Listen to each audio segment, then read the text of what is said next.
বিএনপির বিরুদ্ধে নানা অপপ্রচার করা হচ্ছে বলে অভিযোগ করেছেন বিএনপির সিনিয়র যুগ্ম মহাসচিব রুহুল কবির রিজভী। দুপুরে রাজধানীতে এক অনুষ্ঠানে তিনি এই অভিযোগ করেন। এ সময় তিনি বলেন, সরকারের কিছু উপদেষ্টা ও রাজনৈতিক দল বিএনপিকে টার্গেট করেছে। বিএনপিকে রাজনীতির মাঠ থেকে সরিয়ে দেওয়ারও চক্রান্ত চলছে বলে উল্লেখ করেন তিনি। আগামী নির্বাচনে বিএনপিকে প্রতারিত করার জন্য প্রশাসনকে নিজেদের হাতের মুঠোয় নেওয়ার চেষ্টা করা হচ্ছে বলেও অভিযোগ রিজভীর।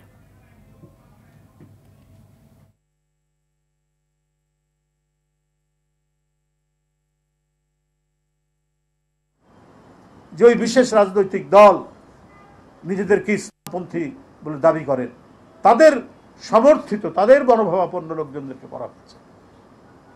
এটা তো আবার নতুন করে শেখ হাসিনার মতো বিভাজন তৈরি করা হয়েছে যে বিএনপির কোনো অস্তিত্ব রাখা যাবে না। আগামী নির্বাচনে বিএনপিকে প্রতারিত করা, বিএনপি যাতে কোনো সুবিধা করতে না পারে, তারা যাতে একটা অবাধ সুষ্ঠু নির্বাচনে ভালো ফল করতে না পারে, এই কারণে প্রশাসনকে তারা তাদের নিজের হাতের মুঠোয় নেওয়ার একটা প্রচেষ্টা করেছেন।